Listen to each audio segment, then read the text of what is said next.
Today we're going to talk about evangelism, something that most devout Christians have some difficult time with because they get shy or they don't know how to start a conversation with witnessing for Christ.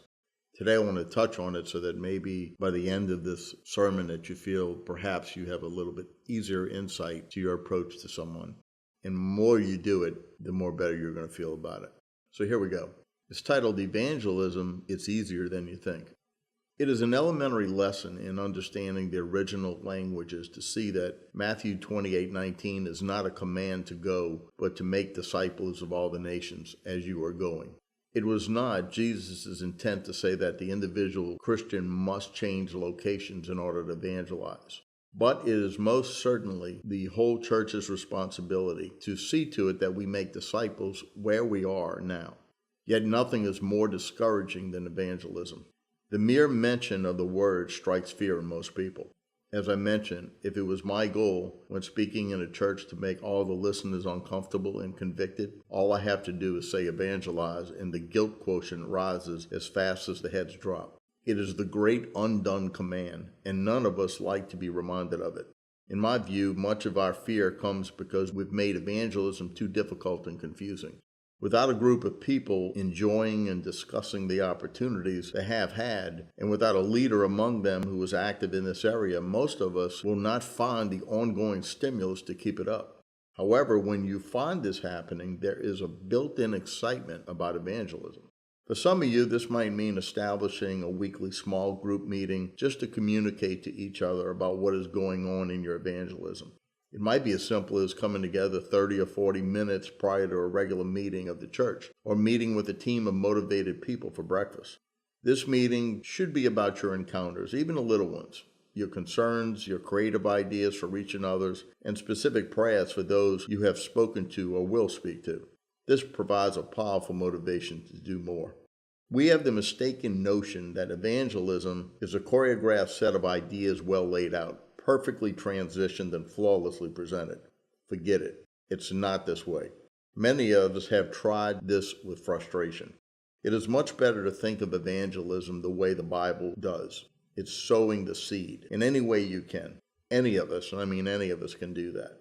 Ever see a weed grow in an otherwise barren parking lot? Somehow the seed got there and flourished. The simple word in the right place, or a copy of Changing Times, well placed, might be the means God uses.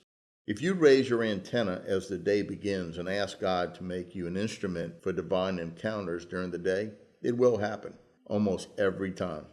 Christians living in anticipation of being used by God are like cats on the lookout for mice. They never lose their focus. They seem to sleep with their eyes and ears alert. When you stay ready, you're actually living by the faith you claim to exercise. If you put a true believer who has his lights on into a dark place, he or she will make a difference. For instance, you might make a regular stop at a coffee shop early in the morning, get to know the workers and the regular customers by name. Then at the appropriate times, insert a clear word about Christ or pass on a copy of Changing Times or whatever gets the seed out. You might meet people at the gym or walk regularly in a mall or you name it. You can bounce these ideas around in your seed sowing group. Your regular places for seed sowing will help keep you alert for all the unanticipated moments you might encounter. The next time that you pick up your copy of Changing Times, pick up a few more for evangelizing. God brought the gospel to us not only in the person of Christ, but in words. The history of the use of words in evangelism is remarkable. You should always keep materials available in your car, your book bag, or your briefcase.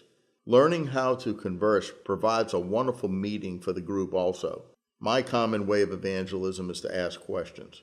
I just keep probing until I discover the person's philosophy concerning root issues. It doesn't take a lot of brains to ask the questions. I've learned to get into the thinking of the person. They appreciate that. I respect them as I converse, but I keep probing. Sometimes I say, "That's very different than my view, but please tell me more." I don't explain my view yet. I'm just salting the conversation. I don't mind asking personal questions either. In turn, they eventually ask, "So what is your view about this?" This provides an excellent way to present what I believe about the problem and the solution in Christ. There is nothing novel or exceptional about what I've said. I realize, but I believe these concepts offer some significant help to those who want to do their part in helping fulfill the great commission that Jesus expects from us all. Disciple in the name of the Lord. Amen.